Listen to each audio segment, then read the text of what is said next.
بسم الله الرحمن الرحيم. الحمد لله رب العالمين، والصلاة والسلام على رسول الله الأمين وعلى آله وصحابته أجمعين. خوشك برا برزكان بخوش حالم لدرسي كينوي شرح كردني كتابي غاية الاختصار مذهب إمام الشافعي كما ناسرا وبا متني فتح القريب ديمو خزمتي برستان بو هواي إن شاء الله همولا يكمان إسفادي ليبكين.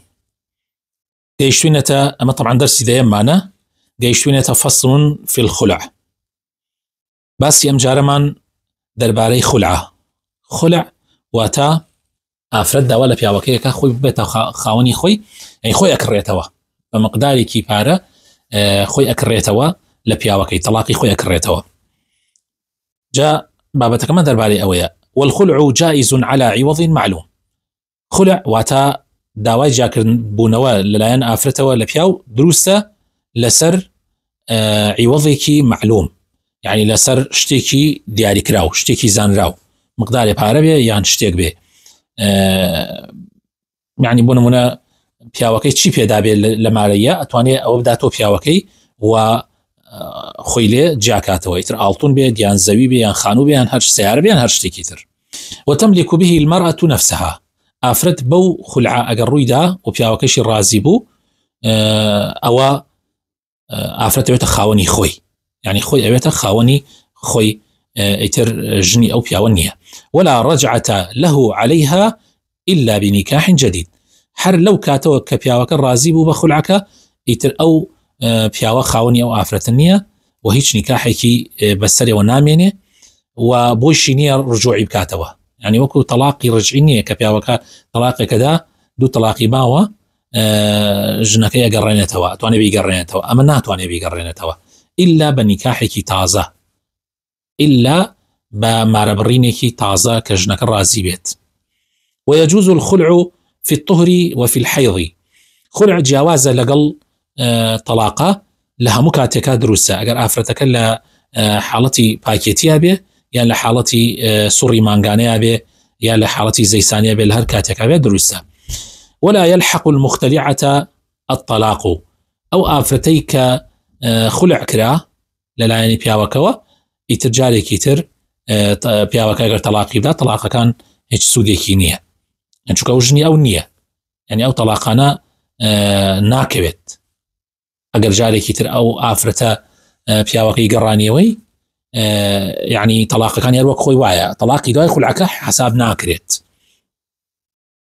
طبعا لما سلي وي طلاق يعني او خلعه بطلاقك اجمري يعني اجمري لا يمذهب امام الشافعي بطلاقك اجمري والله هندي للزنايان وكو امام الشوكاني او انا بطلاقي ناجمر هذا عقدك فسخ بيته طلاقي بيناكبه منش لكتابي بختي فقه شريعتك يا ئەوەم بە صح زانیەوە بەڵگەکانشم لەوێ ڕوون کردوتەوە.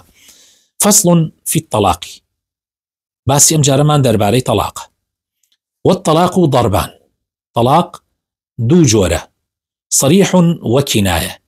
طلاقێک هەیە صريحة، يعني جۆرێک لە طلاقەکان ئەوەیە کە صريحة وتنێکی ئاشکرا ئەیڵێ لفظی طلاق بەکارتێ یا لفظی جیابوونەوە فراق بەکارتێنێ یا لفظی سراح واتا بەرەڵاکردن بەکاردێنێ.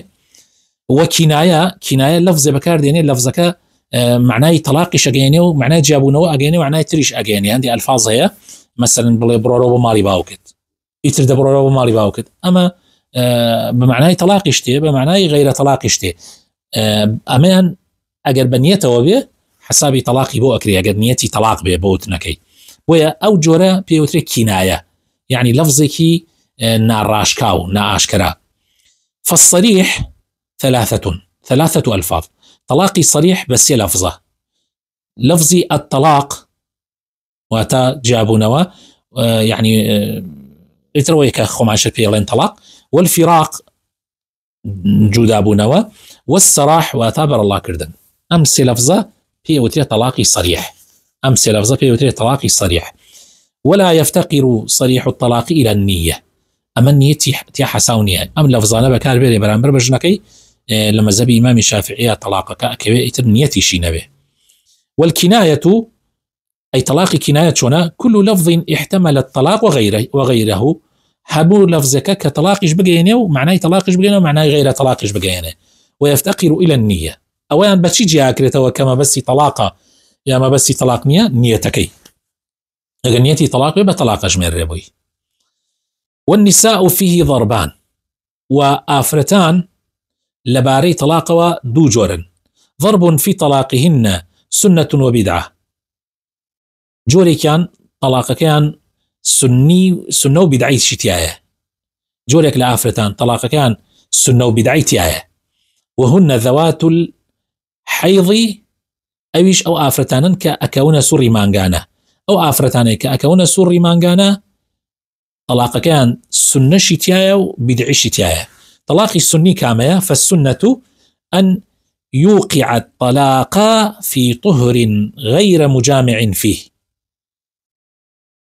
السنة كامية طلاق السني كامية لو آفرتانيك أكون سوري مانغانا أويك طلاقك لكاتك بدا لباكيتية كابية يعني لحيضة نبي آفرتك لسوري مانغانا نبي لباكيتية كابية لو باكيتيشا جماعي تيانا كرد به يعني دواء وإلى سوري مانغانا باك بيتوا يترش جماعي تيانا كرد به طلاق لو كاتب يتر طلاقي السني قوي أصل وايا لسر أو السنية طلاقك بدا أقرنيتي طلاقي هبو.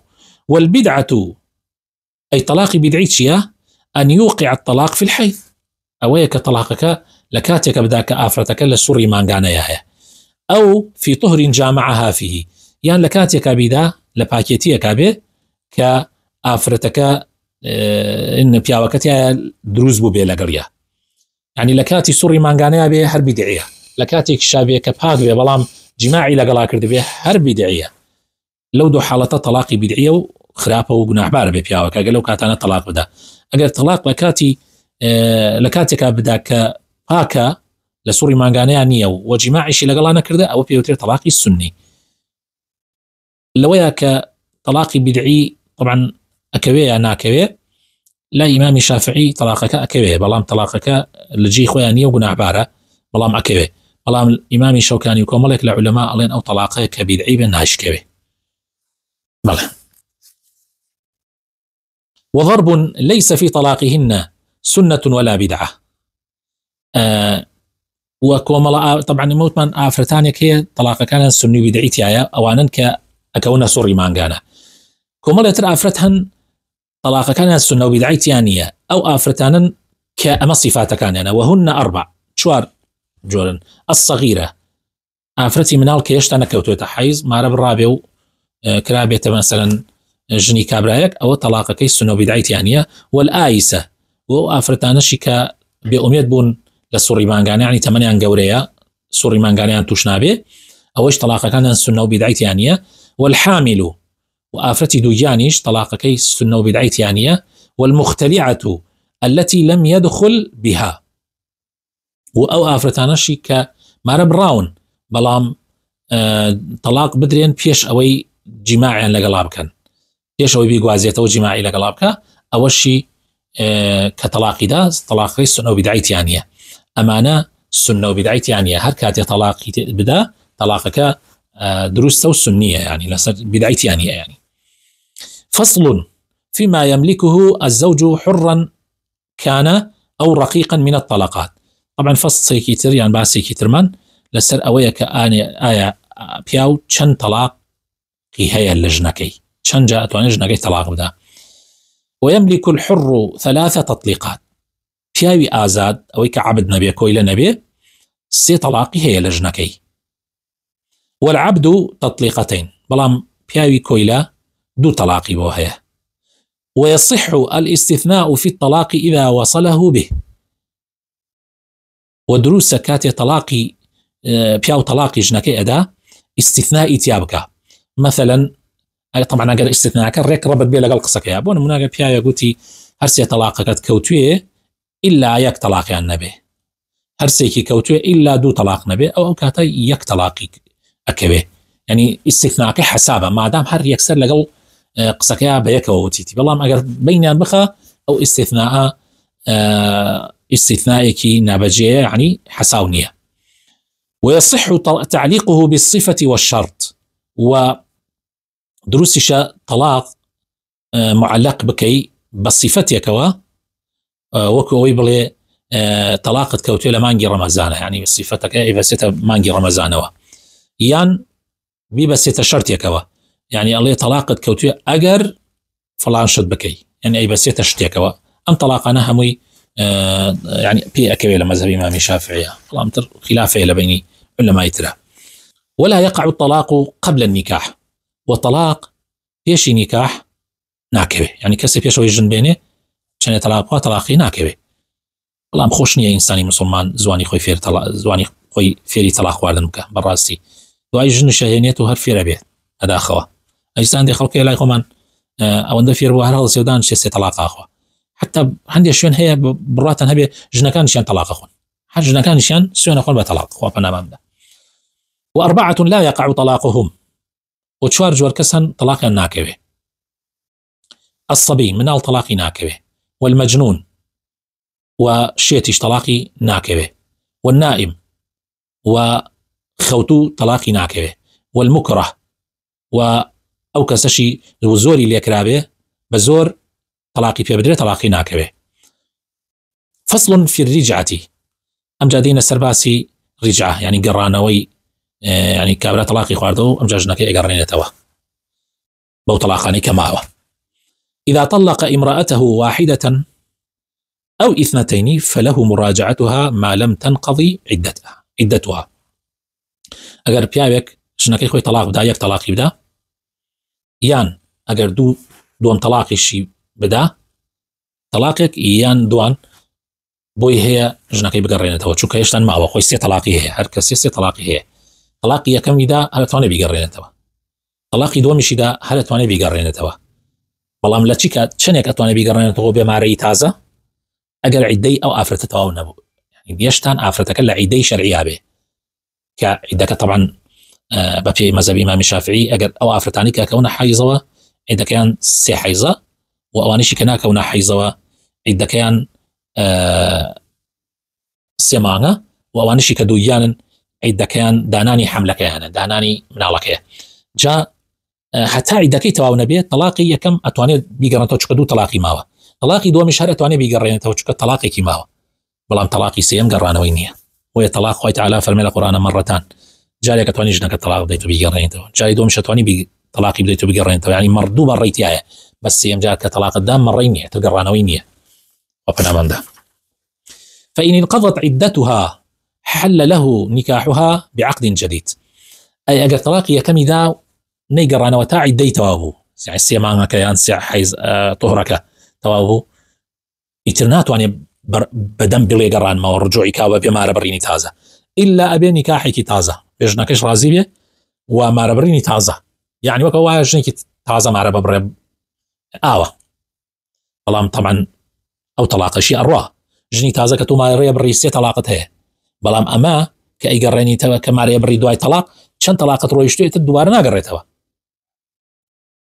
وتكون معه على ما بقي من الطلاق، ئەو کاتە ژنەکەت لەلاتە بێ بەپێی ئەوەنەی کە ماوە، مەسەن تەلاق یەکەم بێت و بیگەڕێنیتەوە لە عیدەیە دوو تەلاق تەمێنێ، ئەگەر نەتگەڕانەوە لە عیدەکەیە کەوتە دوای عیدەکە، ئەگەر ژنەکە ڕازی بێ شوت پێ بکاتەوە بە مارەیەکی تازە بۆ تێ مارەی کەیتەوە، بەڵام چەند تەلاق تەمێنێ؟ دوو تەلاق تەمێنێ. ئەگەر دووەم تەلاقت بێ لە عیدە گەڕانتەوە ئەوە يعني ژنی خۆتە و تەلاقێکت ماوە لەسەری. ئەی ئەگەر دوای عیدە ژنەکەت ڕازی بوو دووبارە مارەت کردەوە ئەوە ئەوێتۆ ژنت دروستە، بەڵام یەک تەلاق تەمێنێ. بەڵام ئەگەر سێ تەلاقت دا ئەو کاتە ئەمە ڕۆدا کە ئەیڵێن فإن طلق فطلقها ثلاثا، ئەگەر سێ جار تەلاق دا ژن لم تحل له، ئیتر حەڵال نییە بیخوازیتەوە، یعنی بیتێریتەوە، نە لە عیدە یعنی بڵێ ڕجوعی کەی، وەنە لە پاش عیدەکەش مارەی کەیتەوە، بۆت نییە. إلا یەک ڕێگای هەیە لە دوای ئەم پێنج مەرجە، إلا بعد وجود 5 شرائط، إلا لە دوای ئەم پێنج مەرجە. یەکەم انقضاء عدتها منه، ئەگەر عیدەکەی تەواو کرد، ئیسا تۆ تەلاقی سێمت نەدا، ئەگەر عیدەکەی تەواو بوو لە تۆ، یعنی سێ طهرەکە یان سێ مانگەکە. دووهەم شەرت وتزويجها بغيره، شو کاتە کەسێکی تر. ودخوله بها وإصابتها كشوي كردا أوا حشوي بيبكا وبيت الجني يعني تواو دخول بكا. سيم وبينونتها منه دواي أو بياوا كيتر أجر طلاقي بدا يعني أو بياوا كيتر أجر مرد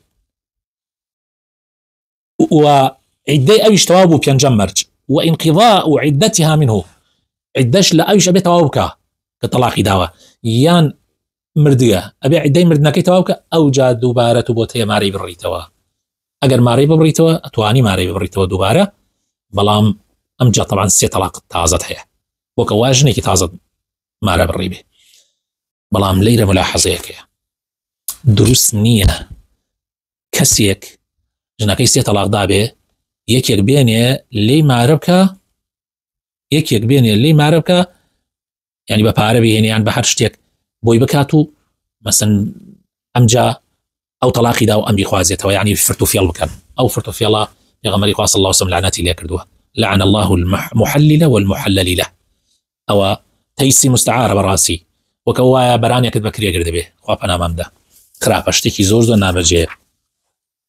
فصل في الإيلاء أمجا باسا كمان درباري باسي إيلاء يعني شي يعني أويا بياو سيون دخوا كواجي مع لقلش نكي خويانك.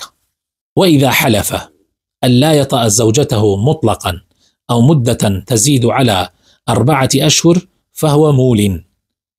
أجر تياوك سيوني خوارد كوا مطلقا إتر جماع لقلش نكيانك يان مدتك جماعي لقلنك مدك أجر لتشوار مانغ زياتر بو أجر لتشوار مانغ كمتر بو أو كيشان يسيونك خوي أو تسر وتوا بلام أجر لتشوار مانغ زياتر بو أو مولي يعني إيلائي كردوه.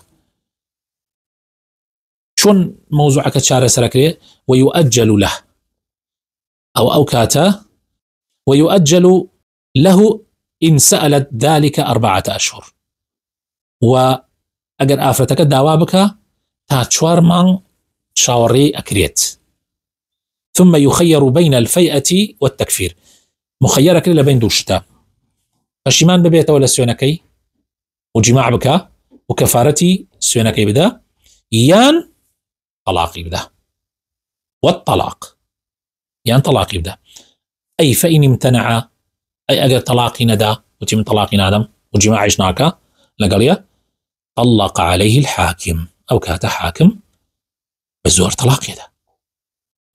فصل في الظهار جاء باسا كمان باسي ظهاره.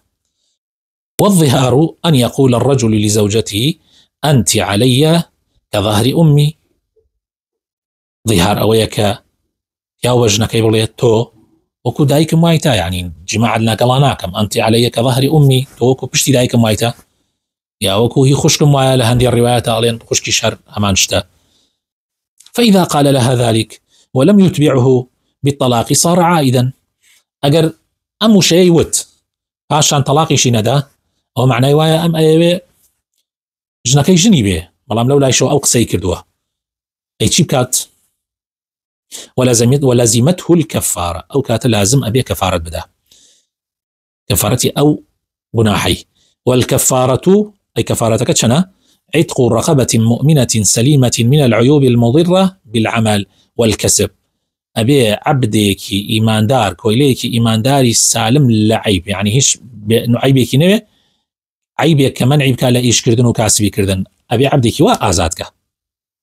أي أجر نبو فإن لم يجد أجر عبد نبوك وأم زماني خمان عبدنيا فالصيام شهرين متتابعين.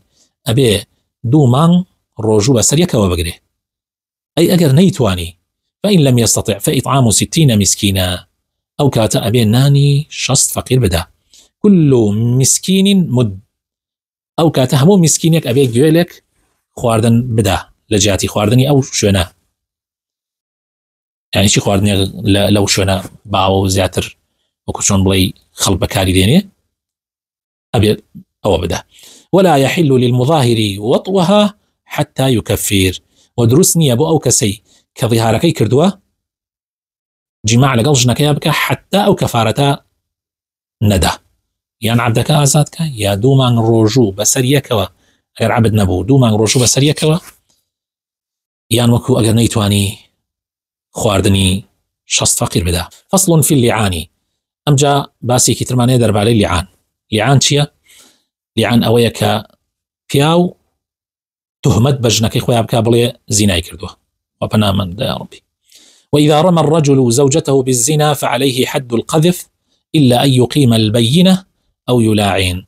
ئەگەر کەسێک پیاوێک ئیتیهامی ژنەکەی خۆی کرد وتی زینای کردووە، ئەوە پێویستە حدی قەذفی لێ بدرێ، پێویستە حدی بوختیانی لێ بدرێ کە 80 جەڵدەیە. ئیلا لە حاڵەتێکا لێ نادرێ ئەگەر شایەت بێنێ، 4 شایەت بێنێ لەسەر ئەوەی کە ئەوان بینوێتیان کە ژنی ئەو پیاوە زینای کردووە، یان ئەگەر ئەوەی نەکرد ئەبێ مولعانە بکە. ئەمە بەس بۆ پیاو لەگەڵ ژنەکەی خۆیان بۆی هەیە مولعانە بکە. ئەگینا غەیری پیاو بوختیان بۆ هەر کەسێک هەڵبەسی ئەبێ شایەت 4 شایەت بینی کە شتەکان بینی بێ بە کاملی.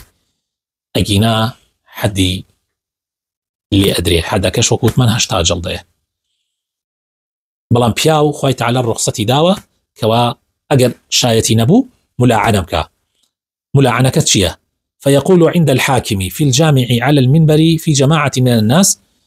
ئەوەیە لە لای حاکمە ئەگەر لە مزگەوتا بێ چاکترە لەسەر منبەرەکە ڕایان ئەگری خەڵکێکی شکۆوە بێتەوە، شاید بڵێ کابرای یعنی پیاوەکە بڵێ أشهد بالله إنني لمن الصادقين فيما رميت به زوجتي فلانة من الزنا.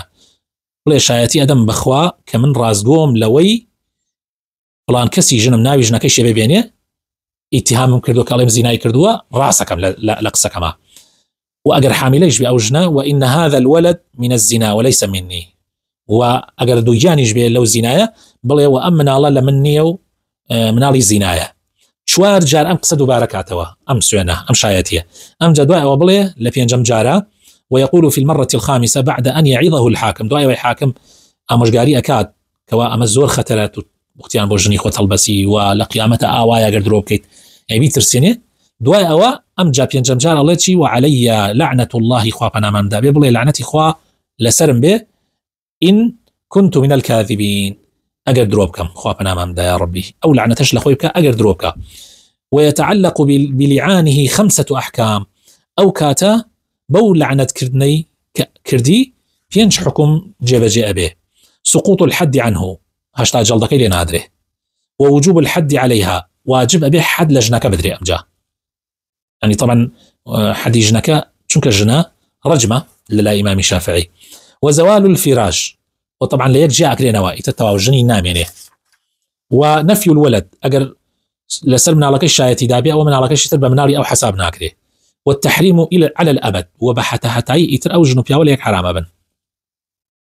ويسقط الحد عنها أي حدك لسرجنكت شون لا أتيه بويك أن تلعن أن تلتعن بويك أيش لعنت بكاه شون أيك أو فتقول أبي بليه أشهد بالله إن فلانا هذا لمن الكاذبين فيما رماني به من الزنا. بليه خوا شايت به شايت يعني شايتي أدم بخوا سين أخوا بخوا كوا فلانا كسي ميردم دروك لويك بختياني بومن هلبستو كمن زنام كردوا شوار جرمد باربكاتو. وتقول في المرة الخامسة بعد أن يعظها الحاكم وبينجم جار دواء أويك حاكم زور مشغاري أكات وأي ترسينيه ك سيون بدرو شن خطرة و للا إخوة خوا ليتو الرأبي وتوشي غضبي خويا خا ويعني المهم مشغاري كي زور يكا كسيون نخوا أقر درو وسيوني خوار دبي أقر هر مصرب سيون بخوا دواء أوا. وعلي أمجا أبي بينجم جار بلتشي وعلي غضب الله إن كان من الصادقين بلي غضبي خوام لسربي أقر بيا وكان راز بكا لو قسيه. وفنا من يا ربي خوي تعالى لغضب ولعنتي خوي بمان باريزي أما اللي عانى إتر خوي تعالى همو خشكو برايك مصومان باريزي. فصل في العدد أمجا بابة كمان درباري عدي آفرتانا والمعتدة على ضربين. عدي آفرتان آفرت لعدية دو جور آفرت يعني دو جورن آفرتان لعدية دو جورن متوفى عنها وغير متوفى عنها. جوري كان كميردكان مردبية جوري كشي كميردكان نمردبية طلاق درابية. فالمتوفى عنها أويان كميردكان مردبية مردبية إن كانت حاملا فعدتها بوضع الحمل. أجر دوجان بو كاتي مردكي مرد أو عدكي أو يكم من علاقي دانا يعني من علاقي ببيه. وإن كانت حائلا أي أجر حاملا نبو دوجان نبو فعدتها 4 أشهر و10 أو كاتا عدكي تشوار ما مدروجة. أما بو أو آفرتاني كميرديان مردوا وغير المتوفى عنها أوشي كميردين مردوا يعني طلاق دراوة. إن كانت حاملا فعدتها بوضع الحمل. أمش أجر دوجان بي عدكي أويك من علاقي دانا يعني من علاقي ببيه. وإن كانت حائلا أي أجر حاملا نبو دوجان نبو ميردكي طلاقي دا وهي من ذوات الحيض أجر أم آفرتا حيج ذي تشأبو يعني لسوري ما أكوت سوري مانغانا فعدتها 3 قروء وهي الأطهار. عدكي أويك سي طهر سي قرء إيش لا إمام شافعي بمعنى باكيتي يعني سي باكيتي لا إمام أبو حنيفة بمعنى حيضتي. وإن كانت صغيرة أو آيسة فعدتها 3 أشهر أي أجر أو آفرتا منالبو نكوتبو حيز يان أجر جوربو لحيز برابو بأمية بوبو لحيز أو عدي أوانا شنيكا أجر ميرد كان ينطلاق يناندا عدة كان سيمانغا. والمطلقة قبل الدخول بها لا عدة عليها أو آفرتانيك هيشتان بياو كان يان نيان قواسو تو لقل يانا جماع نكردوا أجر بياو كان ينطلاق يناندا أو عديان نيا.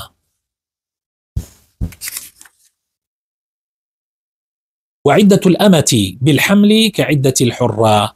وعدي آفرتي كنيزاك يعني ويك كويلة بي أجر حامل بو عينا وكو آفرتي آزاد أبي حمل كيدانا وأوانشي حاملين وبالأقراء أن تعتد بقرآن أجر كوت حيزوا أو دو باكيتيا. وأوانشي كبمانجا يعني حيزانية بمانج حسابيا بوكري أجر بو عدي وفاة بي أبي 2 مانغ و 5 روج بي أن تعتد ب2 و5 ليال. وعن الطلاق أي أجر بو طلاق عدي طلاق بي أن تعتد ب1.5 مانغ نيميك بي فإن اعتدت ب2 كان أولى أي أجر عدك 2 مانغ عدة بقري باشترى أو أولى تربوي. طبعا خوش بسكانم ليلة بو أما بو آفرتي كويلة كنيزك آوايا چونك آفرتي كنيزك وكويلة نيوي آفرتي حرة لشتكاني ترى لعدي شهر وايا. فصل فيما يجب للمعتدة. بس كمان أمجد شي واجب به بو معتدة بو آفرتك لعديها شي بو واجب به. يجب للمعتدة الرجعية السكنة والنفقة أو آفرتانيك لعديان أجر عدكي عدي رجعي بو يعني طلاقي يكم بو يعني يشتان عدكي تواو نبو يان طلاقي دوام بو يشتان عدكي تواو نبو شي بو واجب به السكنة حقي نشتجيبوني هيا والنفقة أبي ميردكشان نفقه مصروفي خواردنو وجلو برجيان بو بكان. ويجب للبائن السكنة دون النفقة إلا أن تكون حاملان. بلام أجر عدك عدي بائن بو يعني دوايس يم طلاق بو أو عديا تنها نشتجيبوني بو هيا بلام نفقة لسرفيا وكنية إلا مجر جنك حاملة بيودو جانبه. ويجب على المتوفى عنها زوجها الإحداد وهو الامتناع من الزينة والطيب. وأو آفرتيك ميردكي مردوا واجبة جقل يعني عدك لكاتي عدك أبي إحدادش بكا إحداد شيا أويك خوي بباريزيت لا خرازان دنو بون لخودان. وعلى المتوفى عنها زوجها والمبتوتة ملازمة البيت إلا للحاجة. وأو آفرتيك ميردكي مردوا وأو آفرتشي ك طلاقي سيبس يكدراوا بكاملي أبي لمالا بمن نوا حتى عدا كان تواوكن مقر يعني بيوسي كي زور ضرور هبي أجينا أبي لمالا بمن نوا. فصل في الاستبراء. فصل كترمان هيا درباري ضلنياي لباقبونوي آفرت. ومن استحدث ملك أمة حرم عليه الاستمتاع بها. هركسي تازا كويليكي بدس هنا حرام لذة تشيجي لي ببيني حتى يستبرئها حتى پاکە بێتەوە. ئیستیبراءەکەی چۆنە؟ إن كانت من ذوات الحيض بحيضة، أجر أو آفرت لو آفرتان بو كأكوتنا حيض أبي حيضك توج ببيتو باق ببيتوا لو صوري مانغانا وحيضة أو جاءتواني استمتاعي بيوبكا. وإن كانت من ذوات الشهور بشهر فقط، أي أجر لو آفرتان بو كنكوت نبونا حيضة ويان لو آفرتان بو كلحيز برابون أو تنها يكمان شاوريكا. وإن كانت من ذوات الحمل، أي أجر لو آفرتان بون ككوتنة كدوجانا. وإن كانت من ذوات الحمل بالوضع، أي أجر لو آفرتان بون كدوجانا أبي بيليتامنا لك أبي. وإذا مات سيد أم الولد استبرأت نفسها كالأمة، أو كنيزكي كبوت أم الولد واتام ناري بولا خاوانكي أجر ويستي استبراء بك استبراءكي چۆنە عينا وكو كويليكي تريا أميكي تروايا واتا حسابي أمي بو أكري. فصل في الرضاع، بابتكي تريان باسكي ترمان هي درباري شيردان. وإذا أرضعت المرأة بلبنها ولدا صار الرضيع ولدها بشرطين. أجر آفرتك شيري خوي دابا كسيك أو أبيت منالي أو حسابي منالي أبي بوكري بدو مارج. يكميان أحدهما أن يكون له دون الحولين، أبي أو منالك الشيري بيداوا تمني لدو صال كم تربيه. والثاني أن ترضعه 5 رضعات متفرقات، دوهم أبي أو شيردانا 5 جار ببي، جاركان ليك يعني ليك كاتنا بي كاتكاني جواز بي. طبعا اگر شیرەکە بە مەمکیشی پێی نەدا بیکاتە ناو پەرداخێکیان شتێکیش پێی بدا هەر عینەن حەسابە. ويصير زوجها أبا له، پیاوی ئەو ئافرەتە ئەبێتە باوکی شیری ئەو. ويحرم على المرضع التزويج إليها وإلى كل من ناسبها، أو حرام أبي لسر أو شيرخورا أو من على شيرخورا كجورة ببي أو دايكي خوي بخوازي، يعني هر كسيك كبنسب بقات أو دايك يعني دايكي يعني منالكاني أو دايكا أبنا خشكو براي أم، منالكاني أبنا خشكو براي أم، دايكي بيت دايكي أم، يعني هر كسيك لنسبه وبقات أم إتر نابي بيان خوازي. ويحرم عليها التزويج إلى المرضع وولده.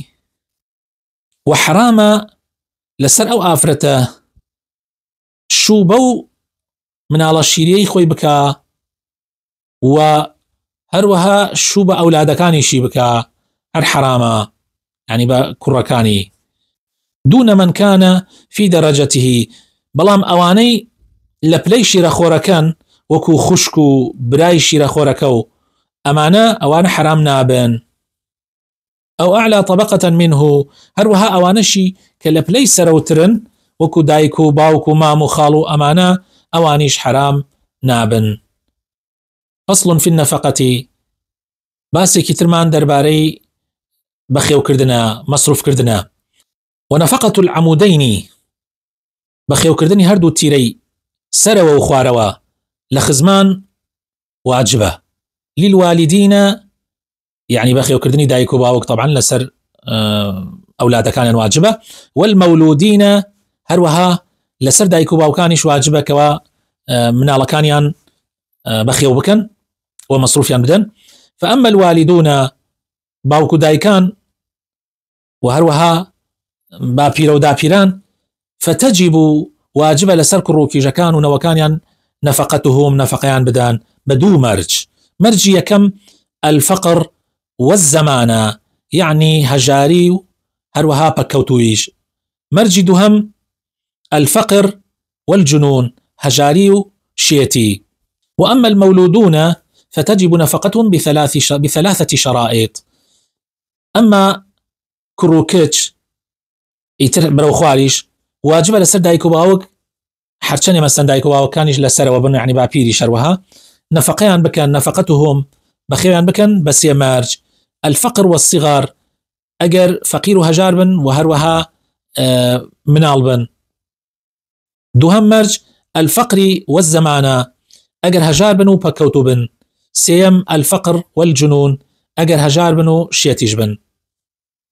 ونفقة الرقيق والبهائم واجبة ومصروف كردن وبخيو كردني كويلا وهروها مصروف كردن وبخيو كردني آجلو حيوان همو أمانة واجبا شكا وانا أركي على سرتوية وتخاوني أواني ولا يكلفون من العمل ما لا يطيقون. هيج كسي أويك لجردسي تويايا لمروف يان لآجل همو أمانة نابك زياد لتواناي خويان كار بخيتا استويان. فصل في نفقة الزوجة بس كمان أمجا درباري مصروف كردنو وبخيو كردني خيزانة يعني جن. ونفقة الزوجة الممكنة من نفسها واجبة نفقة كردنو وبخيو كردني أو جني كخوي تسليمي بياوكي أكا يعني يرايولي بياوكيتي واجبه بيويستا وهي مقدرة. طبعا ديارة زانانيش أندازان بو دياري كردوه. فإن كان الزوج موسرا فمدان من غالب قوتها أجر بياوكا دسرو يشتبو يعني إمكانياتي باش بو أو أبي دو جويل روجانا دو جويل لخواردني أو شونا كأغلبي قوتي أو شونا تشيا لبرنجو لا أو خواردناني كخلق بي أجي دو جويل على الأقل خواردني بو دابين بكا. ويجب من الأدم والكسوة ما جرت به العادة وبيويس لسري جگە لەوەشی لە پێخۆریش وەکو ڕۆن و خوێ و گۆشت و شیر و خورما ئەو شتانەی تریش ئەوەندەی کە عادەتی ئەو وڵاتە چۆنە ئەبێ لەوانەیشی بۆ دابین بکە. وإن كان معسرا فمد من غالب قوت البلد أي ئەگەر پیاوەکە دەستنە ڕۆیشت بوو حاڵی زۆر فەقیر بوو على الأقل ئەبێ مدێکی بۆ دابین بکە لە قوتی ئەو شوێنە کە ئەو تایە ئەژێ زیاتر قوتەکان لەسەر چییە ئەبێ بۆی دابین بکە. و لە مەسەلەی پێخۆریش وەکو مەسعودمان ڕۆن و گۆشت و شیر و خورما ئەو شتانە یعنی میوەهات لەوەش وما يأتدم به المعسرون ويكسونه خەڵکی تری فەقیر و هەژاری ئەوانەی کە لە مستەوای ئەمان لە مەسەلەی ئیمکاناتی مادیە چۆن سەرفەکەن لەسەر ماڵ و مناڵێن ئەمیش پێویستە لەو شتانەی تریش جگە لە قوتەکە ئەبێ ئەویش لەو شتانیان بۆ دابین بکە. وإن كان متوسطا فمد ونصف ئەگەر حاڵی کابراش متوسط بوو ئەبێ گوێل و نیوێک لە قوت يعني لە قوتی ضروريات لەوەی کە ئەهلی ئەو شوێنە دەهینەکەن و لە ئەودمیش يعني وتمان گۆشت و ڕۆن و میوەهات و ئەو شتانە لەوانەش والكسوة وهروها كسوة. وإن كانت ممن يخدم مثلها فعليه إخدامها أي أجر أو جنا لو جنا نبو كخدمتكاريان هيا يعني بنماڵەیەکی ناودارن و ئەوانە كخدمتكار إيشان بووە أو فێری ئیشکردن نەبووە ئەڵێ پێویستە ئەمیش خدمتكاری بۆ دابین بکە ئەگەر توانای هەبوو. وإن أعسر بنفقتها أي أجر نەیتوانی نەفەقەکەی وەکو پێویست بکە فلها فسخ النكاح أو جنا ئەتوانێ داوای هەڵوەشانەوەی نیکاحەکە بکە. وكذلك إن أعسر بالصداق قبل الدخول هروها أشتواني داوای هەڵوەشانەوەی نیکاحەکە بکە ئەگەر ئەو کەسە نەیتوانی مارەیەکەی بۆ دابین کە پێش ئەوەی بیگوازێتەوە. فصل في الحضانة باسی ئەم جارەمان دەربارەی حەضانەیە واتە پاراستن و پەروەردەکردنی مناڵ.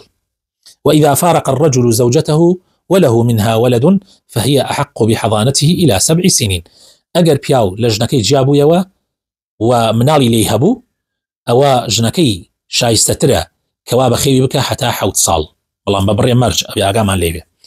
ثم يخير بين أبويه فأيهما اختار سلم إليه لدوای 7 ساڵان ئەو مناڵە مخيرەکرێ لە بین دایک و باوکیە کام يعني هەڵبژات ئەخرێتە لای ئەو.